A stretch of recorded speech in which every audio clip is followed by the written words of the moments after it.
Hello friends, आप लोग कैसे हैं? आई होप आप लोग बहुत अच्छे होंगे। तो आज हम लोग पढ़ने वाले हैं क्लास 10th के एनसीईआरटी एग्जाम्पलर के केमिस्ट्री का चैप्टर नंबर 5 तत्वों का आवर्ती वर्गीकरण का टोटल एमसीक्यू। तो चलिए हम लोग पहले एमसीक्यू पे चलते, पहले क्वेश्चन पे चलते हैं। तो पहला क्वेश्चन में बोला जा रहा है का किस तत्व तक अष्टक का नियम लागू हो पाया? Option A oxygen, option B calcium, option C cobalt, option D potassium. तो किस तत्व तक अष्टक का नियम लागू हो पाया? कैल्शियम तक अष्टक का नियम लागू हो पाया था। तो एक का ऑप्शन बी, जबकि इसका अंतिम तत्व था थोरियम और प्रारंभिक तत्व जो हाइड्रोजन है। और नियम लागू हो पाया कैल्शियम तक। टोटल जो न्यूलैंड्स का ए अष्टक नियम था। तो इनमें टोटल इनके तत्वों की संख्या टोटल 56 थी। तो चलिए हम लोग दूसरे नंबर क्वेश्चन पे चलते हैं। पहला नंबर क्वेश्चन का ऑप्शन बी जो कि सही है। दूसरे नंबर क्वेश्चन में बोला जा रहा है कि ऑप्शन मेंडलीफ आवर्त नियम के अनुसार तत्व आवर्त सारणी में किस क्रम में व्यवस्थित थे? ऑप्शन ए परमाणु क्रमांक के बढ़ते क्रम में, ऑप्शन बी परमाणु क्रमांक के घटते क्रम में, ऑप्शन सी परमाणु भार के बढ़ते क्रम में, ऑप्शन डी परमाणु भार के घटते क्रम में। तो हम लोग का ऑप्शन कौन सा सही होगा? परमाणु भार के बढ़ते क्रम में। मेंडलीफ के आवर्त नियम जो थे परमाणु भार के बढ़ते क्रम में थे। तो दो का सी जो कि सही होगा। और मेंडलीफ ने टोटल 63 तत्वों का मतलब खोज किया था और न्यूलैंड 56 थे। और ड्रोबनेर ने त्रिक नियम दिया था, न्यूलैंड अष्टक नियम। तो चलिए हम लोग तीसरे नंबर क्वेश्चन पे चलते हैं। तीसरा नंबर क्वेश्चन में बोला जा रहा है मेंडलीफ आवर्त सारणी में उन तत्वों के लिए रिक्त स्थान छोड़ दिए थे जिनकी खोज बाद में हुई। निम्नलिखित में से किस तत्व को आवर्त सारणी में बाद में स्थान मिला? ऑप्शन ए में जर्मेनियम, ऑप्शन बी में क्लोरीन, ऑप्शन सी में ऑक्सीजन, ऑप्शन डी में सिलिकॉन। तो कौन सा होगा? ऑप्शन ए जर्मेनियम, 3 का ऑप्शन ए जो कि सही है। तो चलिए दोस्त हम लोग 4 नंबर क्वेश्चन पे चलते हैं। आधुनिक आवर्त सारणी के संदर्भ में निम्नलिखित में से कौन सा या कौन से कथन गलत हैं? ऑप्शन एक, आधुनिक आवर्त सारणी में तत्वों को उनके घटते हुए परमाणु क्रमांक के आधार पर व्यवस्थित किया गया। ऑप्शन दो में आधुनिक आवर्त सारणी में तत्वों को उनके बढ़ते हुए परमाणु भारों के आधार पर व्यवस्थित किया गया। ऑप्शन 3 में आवर्त सारणी में समस्थानिकों को संलग्न समूह में रखा गया। ऑप्शन और डी में बोला गया है और 4 में बोला गया है आधुनिक आवर्त सारणी में तत्वों को उनके परमाणु क्रमांक के बढ़ते हुए क्रम में व्यवस्थित किया गया। तो कौन सा हम लोग का गलत है ये चुनना है। तो इसमें से कौन सा हम लोग का हो पाएगा? तो एक में बोला गया आधुनिक आवर्त सारणी में तत्वों को उनके घटते हुए परमाणु क्रमांक के आधार पर व्यवस्थित किया गया, जो कि गलत है, बढ़ते हुए परमाणु क्रमांक के आधार पे। और अब दो में आधुनिक आवर्त सारणी में तत्वों को उनके बढ़ते हुए परमाणु भारों के आधार पर, जो कि गलत है, परमाणु क्रमांक के आधार पे। तो हम लोग का 4 का जो है 1 और 2 दोनों गलती है। तो 4 का हम लोग का 1 और 2 और 5 और 3 में क्या बोला जा रहा है कि आवर्त सारणी में समस्थानिकों को संलग्न समूह में रखा गया, ये भी गलती है। आवर्त सारणी में समस्थानिकों को संलग्न समूह में नहीं रखा गया। तो 1, 2 और 3 तीनों गलती है हम लोग का। तो 4 का कौन से ऑप्शन में दिया गया है? ऑप्शन बी में 1, 2 और 3 तीनों गलत है। तो 4 का बी सही होगा। 4 के 4वें ऑप्शन में दिया गया आधुनिक आवर्त सारणी में तत्वों को उनके परमाणु क्रमांक के बढ़ते हुए क्रम में व्यवस्थित किया गया, जो कि सही है। तो हम लोग का बी जो कि ऑप्शन सही होगा, 4 का बी। 5 में चलते हैं दोस्त। 5वें नंबर क्वेश्चन में बोला जा रहा है आधुनिक आवर्त सारणी के संदर्भ में कौन सा कथन सत्य है? ऑप्शन ए इसमें 18 क्षैतिज पंक्तियां हैं जिन्हें आवर्त कहते हैं। ऑप्शन बी में इसमें 7 ऊर्ध्वाधर कॉलम है जिन्हें आवर्त कहते हैं। ऑप्शन सी में इनमें 18 ऊर्ध्वाधर कॉलम है जिन्हें समूह कहते हैं। ऑप्शन डी में इनमें 7 क्षैतिज पंक्तियां हैं जिन्हें समूह कहते हैं। तो कौन सा ऑप्शन जो है सत्य है? ऑप्शन ए में इसमें 18 क्षैतिज पंक्तियां हैं, क्षैतिज नहीं ऊर्ध्वाधर पंक्तियां हैं जिन्हें हम लोग वर्ग कहते हैं, तो गलती हो जाएगा। ऑप्शन बी में 7 ऊर्ध्वाधर पंक्तियां हैं, 7 ऊर्ध्वाधर नहीं है, 18 ऊर्ध्वाधर है, जिसे हम लोग वर्ग कहते हैं, तो बी भी गलती हो जाएगा। ऑप्शन सी में इसमें 18 ऊर्ध्वाधर पंक्तियां हैं, जिन्हें समूह कहते हैं, जो कि सही है। और डी में इसमें 7 क्षैतिज पंक्तियां हैं, जिन्हें समूह कहते हैं, समूह नहीं कहते हैं, आवर्त कहते हैं। तो ऑप्शन 5 का सी हम लोग का सही होगा। 5 का सी, इनमें 18 ऊर्ध्वाधर कॉलम है, जिन्हें समूह कहते हैं। तो चलिए दोस्त, छठे नंबर क्वेश्चन पे हम लोग चलते हैं। दिए गए तत्वों ए बी सी डी तथा ई परमाणु क्रमांक क्रमशः 2 3 7 10 तथा 30 में से समान आवर्त से संबंधित तत्व हैं। कौन से है जो समान आवर्त में है? तो पहले नंबर 2 8 8 18 18 32 और 32 के साथ अधूरे, टोटल 1 2 3 4 5 6 7 में। पहले में 2, दूसरा में 8, तीसरा में 8, चौथे में 18। तो पहले में 2 तो दूसरा में 8, यानी दूसरा में 8 रहेंगे, यानी दूसरा में 3 4 5 6 7 8 9 10 तक दूसरे आवर्त में रह सकते हैं। तो यहाँ देख सकते हैं ऑप्शन हम लोग का 3 आएगा और 7 आएगा और 10, ये तीनों जो है एक आवर्त में रहेंगे। पहले में 2 रहेंगे और दूसरे में 3 से 10 तक। तो 3 से 10 में हम लोग का ऑप्शन दिया हुआ है 3 7 और 10, जो परमाणु क्रमांक वाले जो तत्व हैं, यानी हम लोग को एक आवर्त में रहेंगे।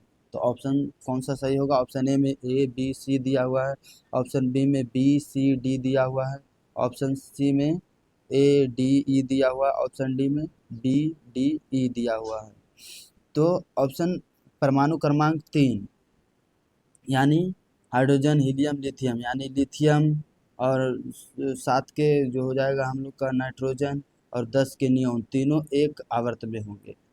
देख लेंगे दोस्त आप लोग, ये पीरियोडिक टेबल में देख सकते हैं 3 7 और 10 तीनों एक ही आवर्त में होंगे। तो चलिए हम लोग 7 का जो हम लोग का है कौन सा सही होगा? बी सी और डी, बी सी और डी, 6 के हम लोग का बी जो कि सही है, 6 का बी। चलिए दोस्त 7वें नंबर क्वेश्चन पे चलते हैं। तत्व ए बी सी डी तथा ई के परमाणु क्रमांक क्रमशः 9 11 17 12 तथा 13 हैं। तत्वों का कौन सा युग्म समान समूह से संबंधित है? तो जिसके बाह्यतम कक्षा में समान इलेक्ट्रॉन होंगे वो समान समूह से संबंधित होंगे। तो देखिए परमाणु क्रमांक 9, 9 को पहले सजाते हैं 2 और 2 के बाद 8 इलेक्ट्रॉन, पहले में 2 दूसरा में 8, तो दूसरा में 8 है, तो परमाणु क्रमांक यहाँ 9 दिया गया है। पहले में परमाणु क्रमांक 9 दिया गया, तो पहले में दूसरा में 2, पहले में 2 रखते हैं, दूसरा में 7, तो बाह्यतम कक्षा में इसका कितना हो गया? 7। और दूसरे में 11 परमाणु क्रमांक है, तो पहला में 2, दूसरा में 8 और तीसरा में 1। तो इसमें तो एक बाह्यतम कक्षा में 1 है, तो देखते हैं परमाणु क्रमांक 17 वाला 2 और उसके बाद 8, 8 2 10 और उसके बाद बाह्यतम कक्षा में 7। तो हम लोग का ए और आपको फिर दिया गया 12, 12 2 8 8 2 10 और 2, तो बाह्यतम कक्षा में 2, फिर 13 दिया गया तो 2 8 उसके बाद 8 2 10 3 13, तो एक का बाह्यतम कक्षा में 3 आ रहा है, एक के बाह्यतम कक्षा में 2 आ रहा है। जिसका परमाणु क्रमांक 9 है उसके बाह्यतम कक्षा में 7 आ रहा है, जिसका परमाणु क्रमांक 11 है उसके बाह्यतम कक्षा में 1 आ रहा है, जिसका परमाणु क्रमांक 17 है उसके बाह्यतम कक्षा में 7 आ रहा है, जिसका परमाणु क्रमांक 12 है उसके बाह्यतम कक्षा में 2 आ रहा है, जिसका परमाणु क्रमांक 13 है उसके बाह्यतम कक्षा में 3 आ रहा है। तो परमाणु कौन सा एक समान वर्ग में है? तो जो बाह्यतम कक्षा में कौन कौन समान आ रहा है? 7 और 7, देखते जिसके परमाणु क्रमांक 17 है और जिसमें परमाणु क्रमांक 9 है वो समान वर्ग में आएगा। तो हम लोग का कौन सा सही होगा? 9 और 17। तो हम लोग का ए और बी तो नहीं होगा, सी, ए और सी, जो कि 7 के सी में दिया गया है, ए और सी जो कि एक वर्ग समूह में होगा। तो चलिए दोस्त हम लोग अगले क्वेश्चन पे चलते हैं। अगला क्वेश्चन आधुनिक आवर्त, 8वां नंबर क्वेश्चन, आधुनिक आवर्त सारणी में इलेक्ट्रॉनिक विन्यास 2 8 युक्त तत्व को आप किस समूह में पाते हैं? 2 8 युक्त समूह को 2 और 8 यानी परमाणु क्रमांक टोटल 10 हो गया। तो 10 10 जो कि है नियोन, नियोन जो कि है एक समूह 18 में आएगा क्योंकि यह एक अक्रिय गैस है। तो 8 का जो हम लोग का सी जो कि सही होगा। चलिए दोस्त 9वें नंबर क्वेश्चन पे चलते हैं। एक तत्व जो सभी कार्बनिक यौगिकों का आवश्यक अवयव है संबंधित है। ऑप्शन ए समूह 1 से, ऑप्शन बी समूह 14 से, ऑप्शन सी समूह 15 से, ऑप्शन डी समूह 16 से। एक क्वेश्चन में बोला जाए एक तत्व जो सभी कार्बनिक यौगिकों का आवश्यक अवयव है संबंधित है। ऑप्शन बी समूह 14 से, कार्बन यानी कार्बन का परमाणु संख्या 6, उसके बाद सिलिकॉन 14। तो हम लोग का कौन सा समूह से संबंधित है? ऑप्शन नंबर बी समूह 14 से। तो क्योंकि कार्बनिक संख्या 6 भी 14 समूह में आता है और 14 भी 14 समूह में आता है, जो कि एक कार्बनिक यौगिक का आवश्यक अवयव तत्व है। तो 9 का बी हम लोग का सही होगा। 9 का बी, 9 का बी। तो 10वें नंबर क्वेश्चन पे आवर्त दो के तत्वों के लिए निम्नलिखित में से कौन सा कोष बाह्यतम है? कौन सा कोष बाह्यतम बाह्यतम है? तो आवर्त दो के तत्वों के लिए आवर्त 1 के तत्व के लिए m, आवर्त 2 के लिए n, आवर्त 3 के लिए l, m n m n l इस तरह से जाता है। तो आवर्त 2 1 के लिए m, आवर्त 2 के लिए n। तो कौन सा होगा? ऑप्शन ए में दिया गया k, नहीं नहीं, आवर्त 1 के लिए k होता है और आवर्त 2 के लिए l और आवर्त 3 के लिए m, आवर्त 4 के लिए n। तो कौन सा हम लोग का सही होगा? 10 का आवर्त 2 के लिए l। तो हम लोग का ऑप्शन बी 10 का बी जो कि सही होगा। 10 का बी। 11 नंबर क्वेश्चन में बोला जा रहा है निम्नलिखित में से कौन सा तत्व अधिकतम संयोजी इलेक्ट्रॉन रखता है? ऑप्शन ए में सोडियम, ऑप्शन बी में एल्यूमिनियम, ऑप्शन सी में सिलिकॉन, ऑप्शन डी में फास्फोरस। तो कौन सा जो है संयोजी इलेक्ट्रॉन रखता अधिकतम संयोजी? सोडियम का 11 तो 2 8 1 और एल्यूमिनियम का 13 2 8 3 और सिलिकॉन का 14 2 8 4 और फास्फोरस का 15 2 8 और 5। तो कौन सा जो है बाह्यतम संयोजी इलेक्ट्रॉन रख रहा है? फास्फोरस 15। 11 का डी जो कि सही ऑप्शन होगा। तो चलिए हम लोग 12 नंबर क्वेश्चन पे चलते हैं। एफ ओ तथा एन की परमाणुीय त्रिज्याओं का बढ़ता हुआ सही क्रम निम्नलिखित में से कौन सा है? तो परमाणुीय त्रिज्याओं का बढ़ता हुआ सही क्रम कौन सा है? ऑप्शन में ए में दिया गया है O F N, option B में N F O, option C में O N F, option D में एफ ओ एन। तो कौन सा होगा?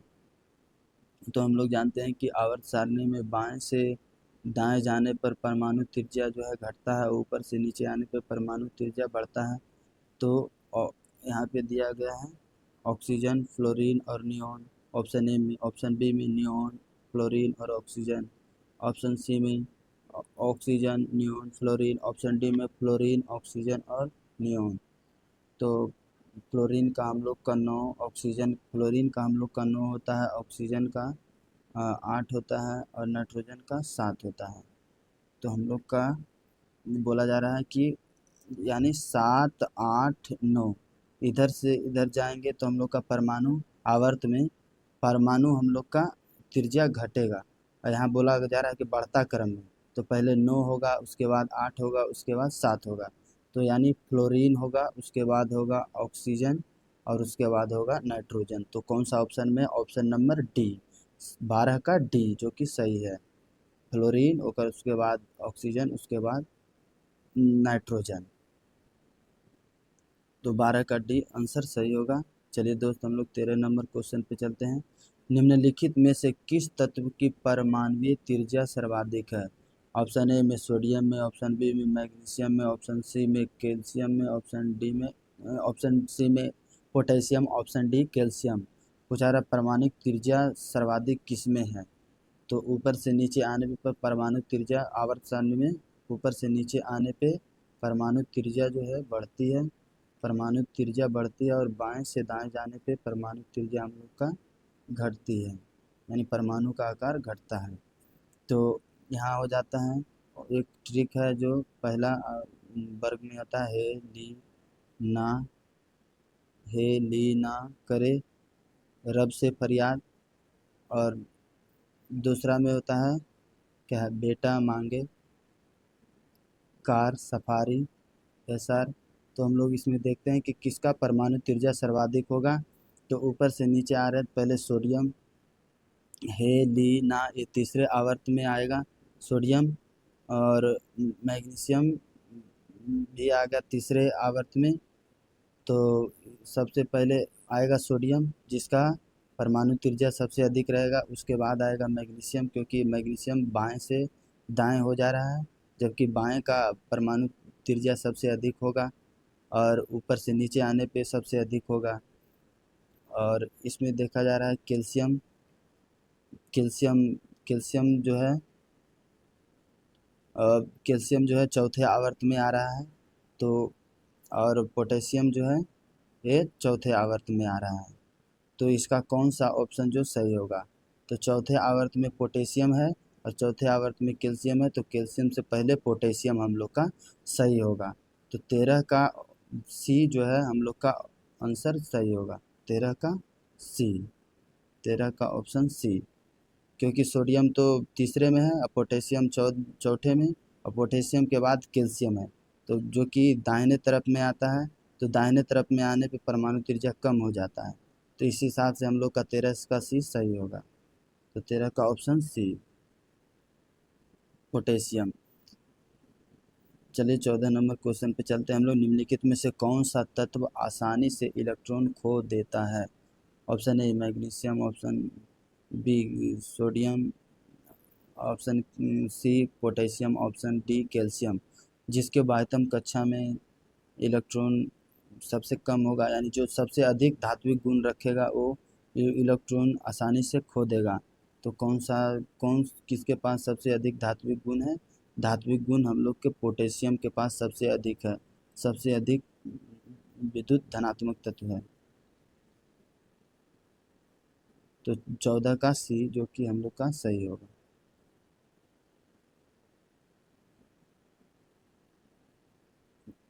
और 15 का निम्नलिखित में से कौन सा तत्व आसानी से इलेक्ट्रॉन नहीं खोता है। तो ऑप्शन ए में सोडियम, ऑप्शन बी में क्लोरीन, ऑप्शन सी में मैग्नीशियम, ऑप्शन डी में एल्युमिनियम। तो जो अधातु होगा वो आसानी से इलेक्ट्रॉन नहीं त्याग सकता है। तो फ्लोरीन जो कि एक अधातु है, तो ये आसानी से इलेक्ट्रॉन नहीं त्यागेगा। तो 15 का बी जो कि सही होगा हम लोग का। चलिए 16 नंबर क्वेश्चन पे। निम्नलिखित में से कौन सा एक तत्व के समस्थानिकों के अभिलक्षण है।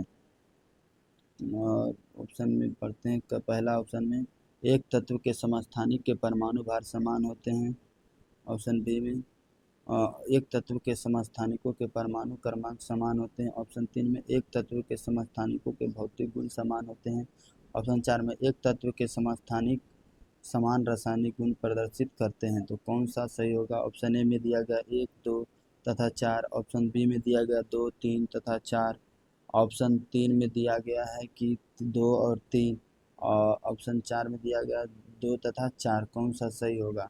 तो हम लोग का दिया गया था ऑप्शन ए में एक तत्व के समस्थानिकों के परमाणु भार समान नहीं होते हैं, परमाणु क्रमांक समस्थान समान होते हैं। तो ऑप्शन बी में दिया गया है कि एक तत्व के समस्थानिकों के परमाणु क्रमांक सही होते हैं, जो कि सही है।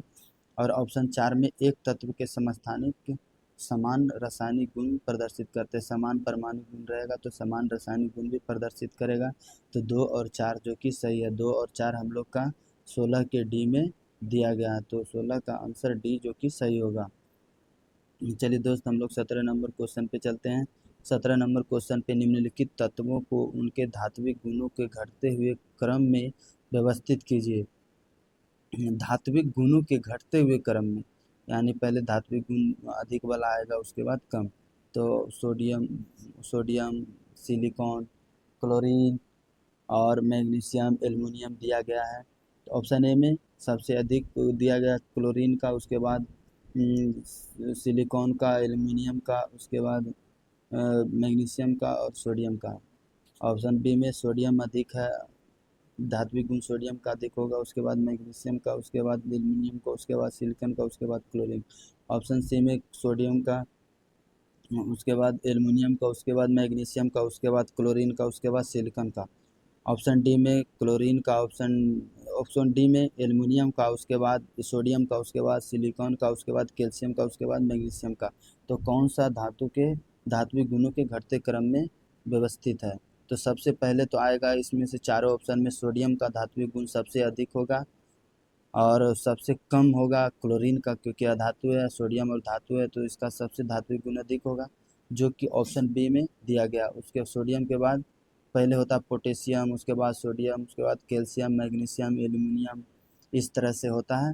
तो हम लोग का 17 का बी जो कि सही होगा। पहले सोडियम आएगा, उसके बाद मैग्नीशियम, उसके बाद एल्युमिनियम, उसके बाद सिलिकॉन, उसके बाद क्लोरीन। 17 का बी। चलिए दोस्त 18 नंबर क्वेश्चन पर हम लोग चलते हैं। निम्नलिखित तत्वों को उनके आधात्विक गुणों के बढ़ते हुए क्रम में व्यवस्थित कीजिए। यानी आधात्विक गुण को बढ़ते हुए क्रम में व्यवस्थित करना है, यानी पहले धात्विक गुण होगा, उसके बाद आधात्विक गुणों की ओर बढ़ना है। तो ऑप्शन ए में इसमें दिया गया lithium, oxygen, carbon, beryllium, fluorine, तो कौन सा सही होगा? तो ऑप्शन ए में दिया गया फ्लोरीन से अधिक आधात्विक गुण ऑक्सीजन का, ऑक्सीजन से अधिक आधात्विक गुण कार्बन का, कार्बन से अधिक ऑक्सीजन गुण बेरिलियम का, उससे भी अधिक लिथियम का। तो इसी तरह से दिया गया है। तो सबसे अधिक आधात्विक गुण होगा हम लोग के पास फ्लोरीन का, और सबसे अधिक आधात्विक गुण फ्लोरीन का इसमें ऑप्शन के हिसाब से होगा। और सबसे कम धात्विक गुण होगा, सबसे कम आधात्विक गुण होगा लिथियम के पास। तो ऑप्शन हम लोग का कौन सा सही होगा? 18 का बी, क्योंकि 18 के बी में लिथियम जो कि एक धातु है, ये धात्विक गुण रखेगा, उसके बाद बेरिलियम, उसके बाद कार्बन, उसके बाद ऑक्सीजन, उसके बाद क्लोरीन, ये आधात्विक गुण की ओर बढ़ते हुए जा रहा है। तो 18 का बी हम लोग का सही होगा। चलिए दोस्त हम लोग 19 नंबर क्वेश्चन पे चलते हैं। एका एल्यूमीनियम किस प्रकार का ऑक्साइड बनाता है? एक दिया गया ऑप्शन ए में EO3, ऑप्शन बी में E3O2, ऑप्शन सी में E2O3, ऑप्शन डी में EO। तो ई का एल्यूमिनियम का सूत्र होता है Al2O3, तो Al की जगह पे A2 दे दिया है, O3 की जगह पे। तो हम लोग का कौन सा ऑप्शन सही होगा? एका एल्यूमिनियम का एका एल्यूमिनियम किस प्रकार का ऑक्साइड बनाता है? एका एल्यूमिनियम Al2O3 तरह ऑक्साइड बनाता है। तो कौन सा ऑप्शन सही होगा? ए Al की जगह पे E2, यानी E2 और O3। तो 19 का सी हम लोग का सही होगा। तो चलिए 20वें नंबर क्वेश्चन पे हम लोग चलते हैं। 20वां नंबर क्वेश्चन में बोला जा रहा है कि अ, तीन तत्व बोरॉन, सिलिकॉन और जर्मेनियम है, और ऑप्शन ए में धातुएं, ऑप्शन बी में ये तीनों क्या है? ऑप्शन बी में अधातुएं है, ऑप्शन सी में उपधातुएं हैं, ऑप्शन डी में धातु, अधातु और उपधातु है। तो कौन सा सही होगा? ऑप्शन सी, जो कि बोरॉन, सिलिकॉन और जर्मेनियम तीनों का तीनों अधातु है। तो 20 का सी जो कि सही होगा। चलिए दोस्त 21 नंबर क्वेश्चन पे हम लोग चलते हैं। 21 नंबर क्वेश्चन में बोला जा रहा है निम्नलिखित में से कौन सा तत्व अम्लीय ऑक्साइड बनाता है? धातु के ऑक्साइड क्षारीय और अधातु के ऑक्साइड अम्लीय बनाएंगे। तो अधातु के ऑक्साइड यानी धातु के ऑक्साइड क्षारीय बनाते हैं। अ, जैसे कैल्शियम ऑक्साइड एक क्षारीय प्रकृति का हो जाएगा, और अधातु के ऑक्साइड जैसे CO2 ये सब अम्लीय प्रवृत्ति का हो जाएगा। तो कोई बोल रहा है कौन सा अम्लीय प्रवृत्ति का बनाएगा? ऑप्शन ए में परमाणु क्रमांक 7 वाला तत्व, परमाणु, ऑप्शन बी में परमाणु क्रमांक 3 वाला तत्व, ऑप्शन सी में परमाणु क्रमांक 12 वाला तत्व, ऑप्शन डी में परमाणु क्रमांक 19 वाला तत्व। तो परमाणु क्रमांक 7 वाला तत्व 2 और 5, जो कि एक बाह्यतम कक्षा में 5 है, तो 5 बाह्यतम कक्षा में जिसके 5 4 5 6 7 होते हैं वो अधातु होते हैं। तो हम लोग का ऑप्शन एक ही जो है सही हो जाएगा, क्योंकि ये अम्लीय प्रवृत्ति का ऑक्साइड बनाएगा, क्योंकि यह एक अधातु हो गया। 7 जो है अधातु हो गया, 7 परमाणु क्रमांक वाला तत्व अधातु हो गया। तो ऑप्शन 21 का ए हम लोग का सही होगा, 21 का ए। तो चलिए 22 नंबर क्वेश्चन पे चलते हैं। परमाणु क्रमांक 14 वाला तत्व कठोर है तथा अम्लीय ऑक्साइड एवं एक सहसंयोजक हैलाइड बनाता है। यह तत्व निम्नलिखित में से किस वर्ग से संबंधित है? तो ऑप्शन ए धातु, ऑप्शन बी उपधातु, ऑप्शन सी अधातु, ऑप्शन डी वायु और वाले तत्व। तो परमाणु क्रमांक 14 14 जो है सिलिकॉन का, सिलिकॉन जो है एक उपधातु है। तो 22 का बी हम लोग का सही होगा, 22 का बी। चलिए 23 नंबर क्वेश्चन पे चलते हैं हम लोग। तो 23 नंबर क्वेश्चन में 23 में बोला फिगर के माध्यम से क्वेश्चन पूछा गया है। एक परमाणु की परमाणु त्रिज्या का निम्नलिखित में से कौन सा सही प्रदर्शन है? तो फिगर देख सकते हैं, इसमें एक पहले फिगर में एक डायग्राम दिया गया है। एन से एक पहले बातम पहले कक्षा में, और ये तो हो गया, ये जो हो गया नाभिकीय त्रिज्या हो गया, ये परमाणु त्रिज्या नहीं हुआ। और यहाँ देखिए न्यूक्लियस के और पहले बातम कक्षा में, पहले कक्षा में यहाँ एन से आर तक ये जो हो गया परमाणु त्रिज्या हो गया इसका। और 3 में देख सकते हैं एन से यानी नाभिक से यहाँ बाह्यतम कक्षा तक भी इसका परमाणु त्रिज्या हो गया, जबकि ये नाभिक से नहीं है। ये 4 नंबर क्वेश्चन में अगर ये नाभिक से परमाणु के नाभिक से बाह्यतम कक्षा तक रहता तो ये परमाणु त्रिज्या हो जाता। तो हम लोग का कौन कौन सा ऑप्शन सही होगा? 2 और 3। तो चलिए हम लोग को देखते हैं इसमें क्या बोला जा रहा है। तो 25 में परमाणु इसमें कौन कौन सा होगा? ऑप्शन ए तथा 2 सही होगा, ऑप्शन बी 2 तथा 3 सही होगा, ऑप्शन सी 3 तथा 4 सही होगा, ऑप्शन डी 1 तथा 4 सही होगा। तो कौन सा सही होगा हम लोग का? 2 तथा 3, क्योंकि 2 नाभिक परमाणु के नाभिक से पहले कक्षा में की टोटल लंबाई जो है परमाणु त्रिज्या हो जाएगा। और यहाँ पे इस जगह पे है नाभिक के से यहाँ तक टोटल एम बाह्यतम कक्षा तक टोटल परमाणु इसका त्रिज्या हो जाएगा। तो हम लोग का 2 और 3 सही होगा। कौन से ऑप्शन में दिया गया है? 2 और 3 बी में। तो हम लोग का 23 नंबर क्वेश्चन का आंसर बी, 2 और 3 सही होगा। चलिए दोस्त 24 नंबर क्वेश्चन पे आवर्त सारणी के एक समूह में ऊपर से नीचे जाने पर निम्नलिखित में से क्या नहीं बढ़ता है? ऑप्शन में दिया गया है पहले में परमाणु त्रिज्या ऊपर से नीचे जाने पे बढ़ता है, ऑप्शन बी धात्विक लक्षण भी बढ़ता है, ऑप्शन सी संयोजकता जो कि नहीं बढ़ता है। संयोजकता एक वर्ग में प्रत्येक तत्व का संयोजकता समान होती है।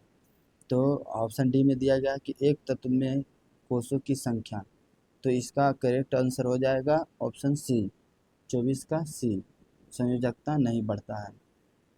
25 में आवर्त सारणी के आवर्त में बाएं से दाएं जाने पर सामान्यतः परमाणु का आकार, बाएं से दाएं जाने पर परमाणु का आकार हम लोग का घटता है और ऊपर से नीचे आने पर परमाणु का आकार हम लोग का बढ़ता है। तो पूछा जा रहा है बाएं से दाएं जाने पर, तो 25 का बी जो कि घटता है। ऑप्शन ए में दिया गया बढ़ता है, ऑप्शन बी में घटता है, ऑप्शन सी में विशेष परिवर्तन नहीं होता है, ऑप्शन डी में पहले घटता है फिर बढ़ता है। तो नहीं, ऑप्शन बी जो सही है, बाएं से दाएं जाने पर हम लोग का आवर्त सारणी में परमाणु त्रिज्या का आकार जो कि घटता है। तो 25 का बी हम लोग का सही होगा। चलिए दोस्त हम लोग 26 नंबर क्वेश्चन पे चलते हैं। निम्नलिखित में से तत्वों का कौन सा समूह धात्विक गुणों के बढ़ते हुए क्रम में लिखा गया है? Option A B beryllium, magnesium, calcium, और ऑप्शन बी में दिया गया है sodium, lithium, potassium, option C में magnesium, aluminium, silicon, option D में कार्बन, ऑक्सीजन, नाइट्रोजन। तो कौन सा हम लोग का सही है? आवर्त सारणी के वर्ग 2 में जो दिया रहता है बेटा मांगे कार दो वर्ग में, वर्ग पहला में ए, हेलिना करे। तो आवर्त दो में देखिए पहला ऑप्शन में दिया गया है कि बेरिलियम मैग्नीशियम और मैग्नीशियम और कैल्शियम, जो कि ये आ गया दूसरे में, जो कि बढ़ते परमाणु त्रिज्या के धात्विक गुणों के आधार पे सजाया गया है। तो 26 का ऑप्शन हम लोग का कौन सा सही हो जाएगा? एक, बेटा मांगे कार, यानी बेरिलियम मैग्नीशियम और कैल्शियम सही होगा। तो 26 का हम लोग का ए ऑप्शन सही होगा, 26 का ए। तो ठीक है दोस्तों, अगर क्वेश्चन अच्छा लगा हो तो लाइक शेयर और सब्सक्राइब करें, और हम लोग अगले कक्षा में नेक्स्ट आपको फिजिक्स का क्वेश्चन करवाएंगे, क्लास 10th का एनसीईआरटी एग्जाम्पलर का। तो ठीक है दोस्त, थैंक यू।